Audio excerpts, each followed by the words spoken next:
واتم برہانہ واسع شانہ حمد و ثنا امام الانبیاء فخر الانبیاء حضور زینت کائنات و عظم کائنات والی کائنات مسلمین انسانیت اسوہ عالمیت احمد مجتبیٰ جناب محمد مصطفیٰ علیہ السلام آپ کے حضور ناز میں عقیدتوں اور محبتوں کے خراج پیش کرنے کے بعد نہایت ہی واجب الاحترام معزز و مکرم سامعین و حاضرین، السلام علیکم ورحمۃ اللہ وبرکاتہ۔ میری اور آپ کی وقت فروزی اور خوش نصیبی ہے کہ میں اور آپ آج کے اس پاکیزہ ماحول اور پاکیزہ دن میں اللہ کے حضور حاضری کی سعادت حاصل کر رہے ہیں۔ اللہ پاک آج کی ہماری ساجدانہ کاوش کو اپنی بارگاہ میں قبول فرما کر ہم سب کے لیے خوش حیا آمین۔ آج غالباً 10 ذی القعدہ کے قریب ہے چاند کا لاسٹ منتھ مبارک پر میں اسلامی معاشرہ میں مساجد کی اہمیت کے حوالے سے کچھ چیزیں ڈسکس کی تھی۔ ان مساجد کی جو سردار مسجد ہے جسے مسجد حرام، خانہ کعبہ و بیت اللہ کہا جاتا ہے، آج اس کی تعمیری مراحل کے حوالے سے کچھ معروضات میں نے آپ کو شمار کرنی ہیں، کیونکہ حالات کے تغیر میں یہ دن بھی دیکھنے آئے کہ پاکستان سے اس سال کوئی بندہ حج کرنے نہیں جا رہا، ایسے تو اگر انسان وہاں پہ نہیں جا سکتا لیکن ہم اپنا فریضہ مسلم یہاں پہ ادا کریں گے انشاءاللہ۔ خانہ کعبہ کی عظیم پرکیف فضائیں اور اس کے جو حسین لمحات اور حسین موسم جو وہاں پہ انسان کو دیکھنے کو میسر آتے ہیں، ہم اپنے اوپر وہ حالت طاری کروانے کی کوشش کریں گے تاکہ اللہ پاک ہماری حاضری کو قبول فرماتے ہوئے ایک دن ہمارے لیکھ میں بھی ایسا لکھ دے کہ ہم وہاں پہ حاضر ہو کر اپنے جو دل کے بھنبڑ ہیں اس کو بجھانے کی کوشش کر سکیں۔ بیت اللہ شریف کی جو تعمیر اس وقت چل رہی ہے، آپ یہ واضح رکھیں، تاریخ کی جتنی بھی باتیں ہوتی ہیں اس میں اختلافات کا پایا جانا یہ کوئی انہونی بات نہیں ہوتی۔ تاریخی واقعات ہوں، تاریخی شواہد ہوں، تاریخی معاملات ہوں، تو جس مرحلے تک جو تاریخ پہنچتی ہے وہ لکھ دیتا ہے، اس میں کوئی بڑی بات نہیں ہے۔ محتاط ریسرچ کے مطابق اس وقت جو کعبہ معظمہ کی بنا اور تعمیر چل رہی ہے یہ 6 نمبر کی تعمیر ہے، یعنی 6 مرتبہ خانہ کعبہ تعمیر کیا گیا، اس کی تکمیل کی گئی، تعمیری مراحل سے اس کو گزارا گیا۔ ایک روایت میں 10 دفعہ کا بھی ذکر ہے۔ آپ جانتے ہیں کہ مملکت سعودیہ عربیہ کے اندر مسلمانوں کی عبادت کا، مسلمانوں کی توجہات کا، مسلمانوں کے ایمان کا جو مرکز اور محور ہے وہ سعودیہ عربیہ کے شہر مکہ المکرمہ کے اندر ہے، جسے بیت اللہ بھی کہتے ہیں، خانہ کعبہ بھی کہتے ہیں۔ اور بیت اللہ شریف کی جس خطہ روح پہ سب سے پہلے بنیاد رکھی گئی اور جس عظیم زمین کے ذرات میں بیت اللہ شریف کی تعمیرات کو شرف یابی کے ساتھ زمین نے اپنے مقدر میں کیا۔ اس دنیا آب و گل کا آج سے لاکھوں صدیوں پہلے کوئی وجود ہی نہیں تھا۔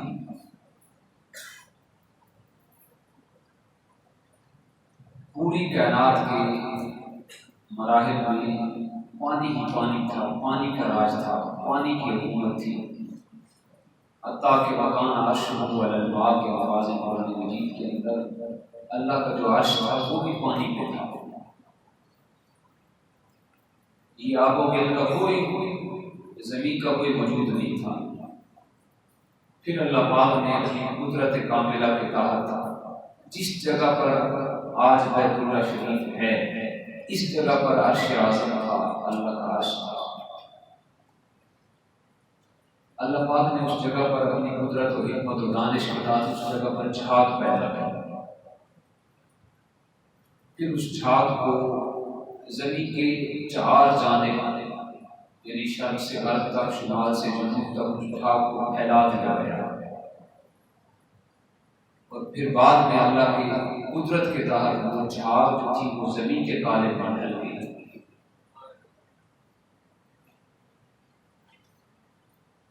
اور اسی مقام پہ، اسی عین وسط پر جہاں پہ عرش الہی تھا، وہاں پہ سینکڑوں سال بعد خانہ کعبہ بنایا گیا۔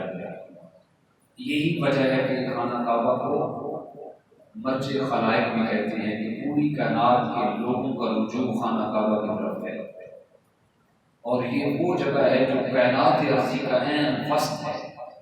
پوری کائنات پر خانہ کعبہ کو آپ مرکز مان لیں، اور چاروں جانب آپ کمیش کریں تو خانہ کعبہ بالکل عین سینٹر میں ہوگا۔ مشرق سے مغرب، شمال سے جنوب، سارا زمینی جو معاملہ ہے وہ برابر ہے، خانہ کعبہ عین وسط میں ہے۔ پھر اللہ پاک نے اپنے عرش کو اوپر لے جا کر ایک نئے نظام کی تشکیل کی، یعنی زمین و آسمان کو بنایا، اور پھر ان دونوں فریقین کے اندر یعنی زمین کے اندر بھی اور آسمان کے اندر بھی اپنی عبادت کے لیے اللہ پاک نے فرشتوں کی تخلیق کی۔ زمین کے فرشتے الگ تھے جو اللہ کی تسبیح و تعلیل کرتے، آسمان کے فرشتے الگ تھے جو تسبیح و تعلیل کرتے، لیکن جو آسمان کے فرشتے تھے ان کی خاص بات یہ تھی کہ آسمان کے اندر ان کے لیے ایک گھر بنایا گیا تھا۔ اس گھر کے اندر وہ اللہ کی تسبیح و تعلیل کرتے، اس گھر کا طواف کرتے، اس گھر کے اندر قیام کرتے، کچھ فرشتے رکوع کرتے، کچھ فرشتے سجدے کرتے، یعنی اللہ کو مناتے، وہاں پہ مناجات کرتے۔ جب زمین والے فرشتوں نے دیکھا کہ آسمان کے فرشتوں کی کوئی خاص انفرادیت ہے، ان کے لیے گھر بنایا گیا، اس گھر میں جمع ہو کر وہ سارے فرشتے عبادت کرتے ہیں، تو زمین والے فرشتوں کے دل میں بھی شوق انگڑائیاں لینے لگا، کاش ہمارے لیے بھی زمین پہ کوئی گھر ہوتا، ہم بھی اس گھر میں جمع ہو کر وحدہ لا شریک کے سامنے سر سجود ہوتے اور عبادت کرتے۔ تو سارے فرشتوں نے بارگاہ عزتی کے اندر یہ عرض گزاری کی، اے خالق مالک اللہ، ہماری آرزو یہی ہے کہ زمین پر بھی ایک گھر ہونا چاہیے، اس گھر کے اندر ہم جمع ہو کر تیری عبادت کریں۔ تو اللہ پاک نے فرشتوں کو حکم دیا، میرے فرشتوں، اے عرضی فرشتوں، وہ جو آسمان دنیا کے اندر ایک گھر ہے جس کو بیت المعمور کہا جاتا ہے، اس کے عین وسط میں ایک گھر تعمیر کیا، بالکل عین اس کے وسط میں اس کے نیچے ایک گھر تعمیر کیا گیا، سب سے پہلے جو اللہ کے فرشتوں نے تعمیر کیا، خانہ کعبہ جس کو کہتے ہیں یا بیت اللہ کہتے ہیں، وہ بیت المعمور کے عین نیچے خانہ کعبہ بنایا گیا تھا، قیمتی شیشہ نما پتھر اور موتیوں کے ساتھ خانہ کعبہ بنایا گیا۔ فرشتے وہاں پہ اللہ کی عبادت کرتے، مناجات کرتے۔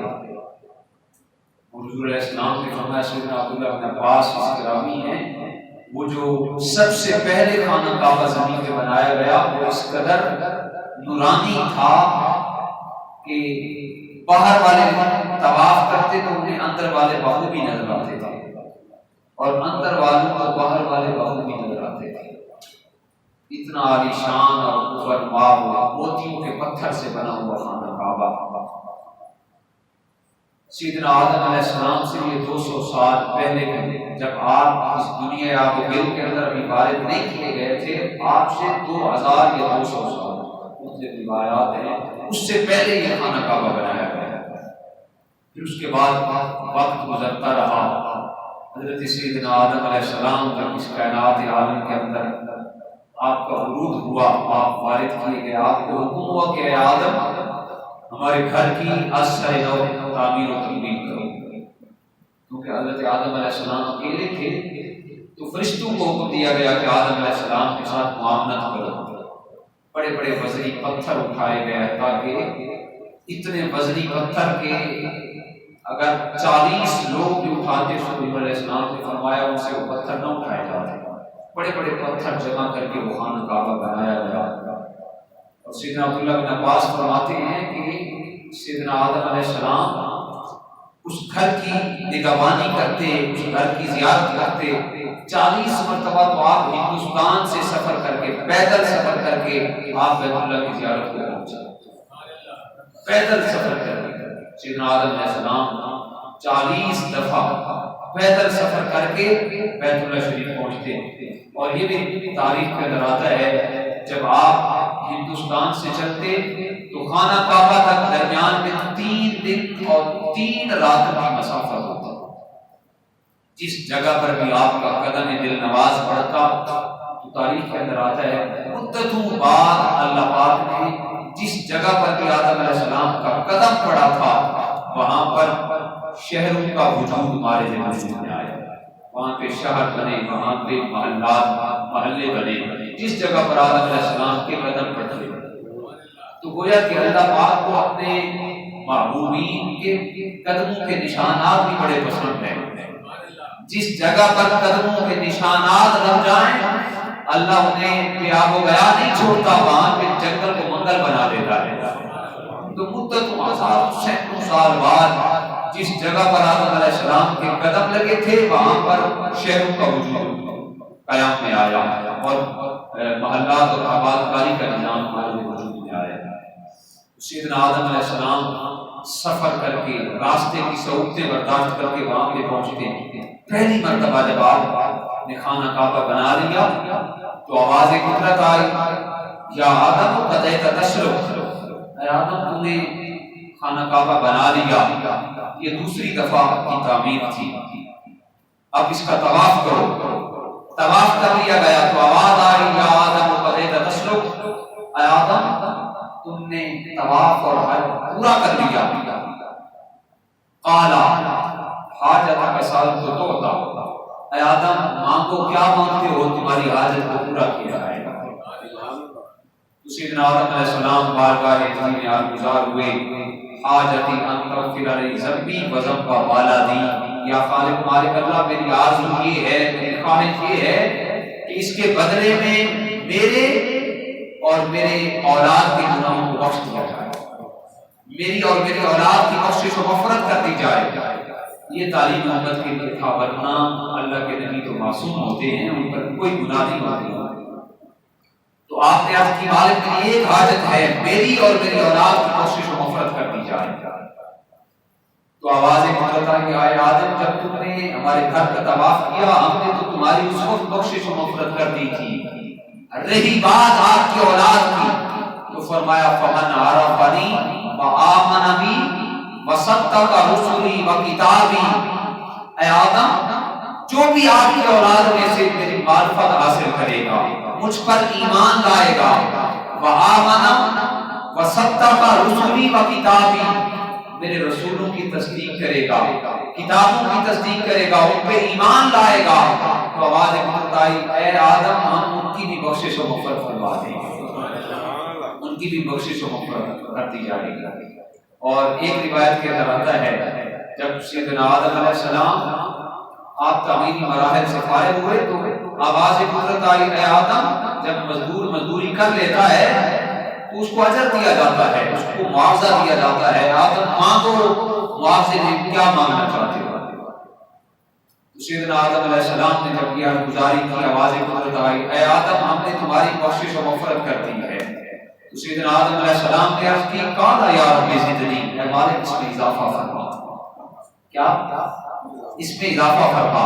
تو آواز قدرت آئی، اے آدم جو بھی آپ کی اولاد میں سے جو بھی اس گھر کا طواف کرے گا ہم اس کی بھی بخشش و مغفرت کر دیں گے. سیدنا آدم علیہ السلام نے عرض کی قال یا رب زدنی، اے میرے رب اس میں اور اضافہ فرما. تو آواز قدرت آئی، اے میرے آدم جو بھی طواف کرنے والا میرے گھر کا طواف کر کے جس آدمی کے لیے دعا کرے گا ہم اس کی بھی بخشش و مغفرت کر دیں گے. پھر آدم علیہ السلام نے اپنی مولا آپ کافی ہے، آپ کافی ہے، آپ کافی ہے. سیدنا داؤد علیہ السلام نے ایک دن اللہ کی بارگاہ میں عرض کیا، اے خالق مالک اللہ، ہر زائر کے زیارت گاہ پر کچھ حق ہوتے ہیں. ایک زائر زیارت کرنے کے لیے آتا ہے تو زیارت گاہ پر اس کا کچھ حق ہوتا ہے. جو تیرے گھر کی زیارت کرے گا اس کو بدلے میں کیا دیا جائے گا؟ تو اللہ پاک نے فرمایا، اے میرے پیارے داؤد جو میرے گھر کی زیارت کرے گا میں دنیا میں اسے معاف کر دوں گا، اور جب قیامت کے دن اس کی اور میری ملاقات ہوگی اسے بغیر حساب کے میں جنت میں داخل کروں گا. تو خانہ کعبہ کو پہلی نگاہ جو دیکھتا ہے اس کے دل کی دنیا بدل جاتی ہے، اسے گناہوں سے یوں پاک اور صاف کر دیا جاتا ہے کہ آقا فرماتے ہیں جب بندہ مومن کی پہلی نظر خانہ کعبہ پہ پڑتی ہے گناہوں سے ایسے پاک اور صاف ہو جاتا ہے جس طرح ماں کے پیٹ سے پیدا ہونے والا بچہ گناہوں سے پاک اور صاف ہوتا ہے، اس کو ایسے گناہوں سے پاک اور صاف کر دیا جاتا ہے. مدتوں تک وہ تعمیر چلتی رہی جو سیدنا آدم علیہ السلام نے کی تھی. لیکن زمانے کا تغیر آپ دیکھتے ہیں، لیل و نہار گردش میں ہیں، کبھی دن آ رہا ہے تو کبھی رات ختم ہوتی ہے تو دن، وقت گزرتا رہا حتیٰ کہ سیدنا آدم علیہ السلام نے بھی اپنے رب کے حضور وصال کرنا چاہا، رب کے حضور حاضر ہونے کی آرزو کی. آپ رب کے حضور حاضر ہوئے تو پھر اللہ پاک نے حضرت سیدنا نوح علیہ السلام کو، جنہیں ثانی آدم کہا جاتا ہے، سیدنا نوح علیہ السلام کو اس کائنات کے اندر مبعوث کیا. آپ جانتے ہیں کہ آپ نے 950 سال قوم کو تبلیغ کی. قوم کان میں انگلیاں ٹھونس دیتی، ہم نور کی بات ہی نہیں سنیں گے. قوم نے تبلیغ کرنے سننے سے انکار کر دیا، ماننے سے انکار کر دیا. اللہ پاک بالآخر سیدنا نوح علیہ السلام نے عرض کی، مالک میں نے تو تبلیغ کا حق ادا کر دیا ہے، یہ ایسی قوم ہے جو ماننے کے لیے تیار ہی نہیں. سیدنا نوح علیہ السلام کو آواز آئی، میرے نوح ایک کشتی بناؤ اور اپنے ماننے والوں کو اس کے اندر سوار کر دو، ہمارا عذاب آنے والا ہے. طوفان نوح آیا، اللہ پاک نے فرشتوں کو حکم دیا ہے، میرے فرشتوں کہیں خانہ کعبہ کی عمارت کو نقصان نہ پہنچے، لہذا خانہ کعبہ کی عمارت کو آسمان پر اٹھا لیا گیا. عمارت کو اٹھا لیا گیا، طوفان نوح آیا، اپنی تباہی اور بربادی کی تاریخ رقم کر کے چلا گیا. تو نوح علیہ السلام کے بعد جو لوگ آئے یا جو طوفان نوح سے بچ گئے تھے، طوفان نوح کے بعد اب اس مقام پر جہاں پہ خانہ کعبہ تھا ایک سرخ ٹیلا باقی بچ گیا. لوگ آتے اس ٹیلے کی زیارت کرتے، طواف کرتے، پھر چلے جاتے. پھر چشمے فلک سینکڑوں سال وہی منظر دیکھتی رہی، لوگ اس ٹیلے کی زیارت کرتے رہے. چشمے فلک نے پھر ایک منظر یہ بھی دیکھا کہ اس دنیا پر اللہ کو رحم آیا، ترس آیا. اللہ پاک نے اپنے لاڈلے پیغمبر جناب خلیل اللہ علیہ السلام کو اس کائنات میں مبعوث کیا. حضرت سیدنا ابراہیم علیہ السلام آئے، آپ نے نمرودی قوتوں کے ساتھ ٹکر لی اور دین کی تبلیغ کرنے کے خاطر توحید کی تبلیغ کا علم بلند کیا. پھر جب سارے امتحانات میں آپ کامیاب ہوئے تو اللہ پاک نے فرمایا ابراہیم میرے گھر کی ذرا تعمیر تو کریں. تو تیسری دفعہ حضرت سیدنا ابراہیم علیہ السلام نے خانہ کعبہ کی تعمیر کی. آپ نے مستری کا کام کیا اور سیدنا اسماعیل علیہ السلام نے مزدوری کا کام کیا. سیدنا اسماعیل علیہ السلام پتھر اٹھا کے لاتے، سیدنا ابراہیم علیہ السلام کو پتھر جوڑتے چلے جاتے۔ سیدنا ابراہیم علیہ السلام جب خانہ کعبہ کو مکمل کر چکے تو سیدنا ابراہیم علیہ السلام نے خانہ کعبہ کے حدود میں کھڑے ہو کر دعا کے لیے ہاتھ اٹھائے۔ اس سے پتہ یہ چلتا ہے عبادت جو مرضی ہو، چاہے قولی عبادت ہو، چاہے بدنی عبادت ہو، چاہے فعلی عبادت ہو، چاہے عبادت مرکبہ ہو، عبادت کی تین قسمیں ہیں۔ عبادت کوئی بھی ہو، عبادت کے بعد دعا کے لیے ہاتھ اٹھا کر دعا مانگنا، یہ سیدنا ابراہیم علیہ السلام کی سنت، یہ جد الانبیاء کی سنت ہے۔ بدقسمتی سے آج اللہ تو آوازیں دے رہے ہوتے ہیں، میرے بندوں مجھ سے مانگو، ہم جوڑی سلام پھیرتے ہیں اور فوراً دوڑ پڑتے ہیں۔ تو یہ ہماری اپنی بدبختی ہے، جلدی ہوتی ہے لیکن 2 منٹ میں ہم نے کون سا قلعہ فتح کر لینا ہوتا ہے، لیکن ہم نے سوچا ہے 3 منٹ لگیں گے دعا پہ۔ الدعاء مخ العبادہ، پیارے آقا نے فرمایا ہر عبادت کا جو مغز ہے، ان کے لباب اور نچوڑ ہے، فرمایا عبادت کا مغز دعا ہے۔ جب ہم دعا کو ہی چھوڑ لیں گے، یا ایک بندہ سارا دن کام کرے، سارا دن 8 بجے جائے، تب بھی کڑکتی دھوپ پہ کام کرتا رہے، ٹھیکیدار اس کو سانس بھی نہ لینے دے، وقت بھی ہے بیٹھ گیا، چلو کام کرو، یہ کام کرو، وہ کام کرو، سارا دن کام کرتا رہے، پانی پینے کی فرصت نہ ملے، کھانا کھانے کی فرصت نہ ملے۔ جب 5 بجے چھٹی کا ٹائم آئے تو وہ صافہ جو سر پہ باندھ کے رکھتا ہے، وہ صافہ اٹھا کے چل پڑے، تو کون سے عقل مند کہے گا؟ کوئی کہے گا عقل مند؟ میں آپ سے پوچھ رہا ہوں، کوئی کہے گا عقل مند؟ کوئی بھی عقل مند نہیں کہے گا یار آپ 1 گھنٹہ بن ٹھن کر غسل کر کے عبادت کی نیت سے خوشبو لگا کے جمعہ کے دن اللہ کو حاضر راضی کرنے کے لیے مسجد میں حاضر ہوئے، 2 گھنٹے یا 1.5 گھنٹہ یا گھنٹہ بیٹھے، جب دینے کا وقت آیا جھولیاں پھیلا کر 1 گھنٹہ بیٹھے رہے، جب بارش برسنے کا وقت آیا ہم نے دامن سے بیٹھ لیا، تو کون ہمیں عقل دے گا؟ ہمیں کوئی عقل نہیں دے گا۔ تو فرمایا دعا مخ العبادہ، دعا عبادت کا مغز ہے، اور یہ سیدنا ابراہیم علیہ السلام کی سنت ہے۔ آپ نے خانہ کعبہ کی تعمیر مکمل کی تو دعا کے لیے ہاتھ اٹھائے، اے مالک رب العزت تو نے مجھے حکم دیا، میں نے خانہ کعبہ بنا دیا۔ مالک ہر مزدور کی مزدوری ہوتی ہے، میں مزدوری میں کوئی اجرت نہیں مانگتا، مالک تو نے حکم دیا، میں نے خانہ کعبہ بنا دیا، اب میری دعا یہ ہے ربنا وابعث فیہم رسولا، مالک رب العزت خانہ کعبہ کو بنانا میرا کام تھا، اب اس کو بسانے کے لیے رسول اللہ کو بھیج، اس کو بسانے کے لیے رسول اللہ کو بھیج۔ تو اللہ پاک نے سیدنا ابراہیم علیہ السلام کی دعا کو قبول کیا۔ وقت گزرتا رہا، زمانہ بیتتا رہا، زمانہ بیت گیا، سیدنا عیسیٰ روح اللہ علیہ السلام آئے، آپ نے بڑی مجلس میں اعلان کیا، لوگوں انتظار بڑی کر لی، اب انتظار کی گھڑیاں ختم ہو گئی، ان قریب ایسا رسول آنے والا ہے جو امام الانبیاء ہوگا۔ لوگوں نے آپ کے حوالے میں سے کھڑا ہو گیا، آدمی کھڑا ہو گیا، حضور وہ جو عظمت والے رسول ہوں گے کیا وہ آپ نہیں ہیں؟ آپ ہاتھ پھیرتے تو مادرزاد اندھے بینا ہو جاتے ہیں، کیا وہ شان آپ کی نہیں؟ امام الانبیاء آپ نہیں؟ بس والی بیماری پہ ہاتھ پھیرتے ہیں تو وہ شفا یاب ہو جاتا ہے۔ حضور مردے پہ ہاتھ پھیرتے ہیں، قبر پہ پاؤں لگاتے ہیں تو مردے اٹھ کر بیٹھ جاتے ہیں، کیا امام الانبیاء آپ سے بڑھ کر ہوں گے؟ آخری نبی کچھ اور ہوں گے؟ تو سیدنا عیسیٰ علیہ السلام نے فرمایا وَمُبَشِّرًا بِرَسُولٍ، وہ اور شانوں کے مالک ہوں گے، میری شان تو یہ ہے، یہ میرا اعزاز ہے، مجھے تو ان کی بشارت دینے کے لیے بھیجا گیا، میں تو ان کا مبشر بن کر ان کی خوشخبری سنانے والا بن کے اس کائنات کے اندر آیا ہوں۔ وہ مبشر برسولی، میں اس رسول کی تمہیں خوشخبری دے رہا ہوں، میں وہ نہیں ہوں، وہ میں نہیں ہوں، میں اس نبی کی خوشخبری دینے کے لیے آیا ہوں۔ برسول یاتی من بعد اسمہ احمد، میرے بعد آئیں گے، ان کا نام اس میں گرامی احمد ہوگا۔ پھر زمانے نے دیکھا امام الانبیاء تشریف فرما ہوئے، آپ نے 40 سال کے بعد اعلان نبوت کیا، قوم نے ماننے سے انکار کر دیا، آپ نے سب سے پہلا اکٹھ اپنے لوگوں کا کیا، جب اویس پہ کھانا کھلانے کے بعد آپ نے دین اسلام کی دعوت دی، کہا قولوا لا الہ الا اللہ، کہو اللہ ایک ہے، میں اللہ کا نبی اور رسول ہوں۔ قوم نے ماننے سے انکار کر دیا، جو سب کا چچا تھا وہ بھی مخالف ہو گیا، جان کا دشمن بن گیا۔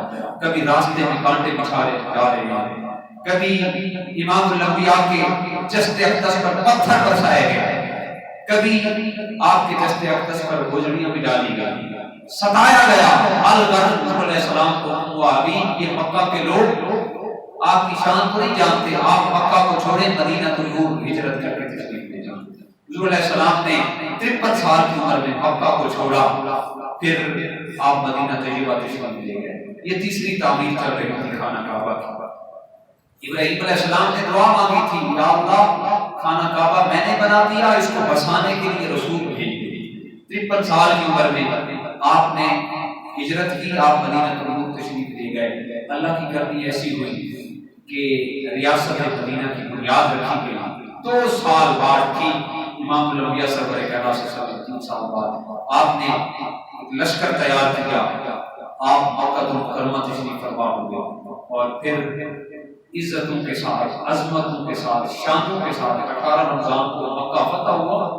پھر وہی مکہ جو توحید کا مرکز تھا، وہی مکہ، وہی بیت النور، بیت اللہ شریف، خانہ کعبہ جو یاد الہی کے لیے بنایا گیا تھا، اب وہاں پہ عالم یہ تھا کہ 360 بت رکھے ہوئے تھے، چھوٹے چھوٹے بڑے سارے 360 بت تھے، لوگ بتوں کی پوجا کرتے۔ خالق لم یزل نے پھر آخر میں جب خانہ کعبہ نے دیکھا، مجھے تو اے خالق مالک اللہ تیری یاد کے لیے بنایا گیا تھا، اب یہاں پہ کیا ہو رہا ہے؟ لوگ ننگے طواف کر رہے ہیں اور 360 بت میرے اندر سجا کے رکھ دیے گئے۔ مالک میری یہ آرزو کب پوری ہوگی؟ رسول کائنات کب براجمان ہوں گے، مجھے اس نجاست سے پاک کریں گے؟ اللہ پاک نے خانہ کعبہ کی دعا کو بھی قبول کیا، ادھر سے ابراہیم علیہ السلام کی دعا، ادھر سے خانہ کعبہ کی آرزو۔ پھر امام الانبیاء جب فتح مکہ کے دن اس شان سے براجمان ہوئے کہ حضور علیہ السلام نے آتے ہی سب سے پہلے خانہ کعبہ کو بتوں سے پاک اور صاف کیا۔ حضور علیہ السلام خود آپ چڑھنا چاہتے تھے، لیکن حضرت علی مرتضی کرم اللہ وجہ الکریم نے عرض کی حضور آپ میرے قدموں پہ چڑھ جائیں، خانہ کعبہ یہ بت توڑ دیں۔ حضور علیہ السلام نے فرمایا، اے علی بار نبوت کا اٹھانا جو ہے وہ ہر کسی کی بات نہیں، اے علی تمہارا بڑا مقام ہے، لیکن میں بیٹھتا ہوں، تم میرے قدموں پہ سوار ہو جاؤ اور خانہ کعبہ کو بتوں سے پاک اور صاف۔ البتہ اتار دیے گئے۔ امام الانبیاء جان عالم صلی اللہ علیہ وسلم نے خانہ کعبہ کو پاک اور صاف کیا، اور پھر وہ وقت بھی آیا کہ جناب بلال حبشی رضی اللہ تعالیٰ عنہ نے خانہ کعبہ کی چھت پر کھڑے ہو کر اللہ اکبر کی صدائے نماز لگائی۔ پھر چوتھی مرتبہ خانہ کعبہ کی تعمیر حضور علیہ السلام کے دور میں کی گئی، قریش نے کی، چوتھی مرتبہ۔ پھر 5ویں مرتبہ جو خانہ کعبہ کی تعمیر کی گئی وہ جناب سیدنا عبداللہ بن زبیر رضی اللہ تعالیٰ عنہ نے سر یہ سیدھا سجا کہ آپ نے خانہ کعبہ کی تعمیر کی۔ اور چھٹے نمبر پر تو تعمیر جو آج تک چل رہی ہے، یہ حجاز میں یوسف نے کی تھی اور وہ آج تک یہ تعمیر چل رہی ہے۔ اس کے بعد آج تک یہ تعمیر چل رہی ہے، اور خانہ کعبہ کا حج جو ہے وہ سیدنا ابراہیم علیہ السلام کے دور سے چلتا آ رہا ہے، اور یہ چھٹے نمبر کی تعمیر آج تک چل رہی ہے۔ دعا ہے کہ خالق مالک اللہ ہم سب کو خانہ کعبہ کے حضور حاضر ہو کر اپنے آرزوئیں، اپنی مرادوں کو پورا کرنے کی توفیق عطا فرمائے۔ انشاءاللہ نیکسٹ جمعہ مبارک پر مناسک حج کے حوالے سے ہماری گفتگو ہوگی۔ اللہ پاک ہم سب کو توفیق عطا فرمائے۔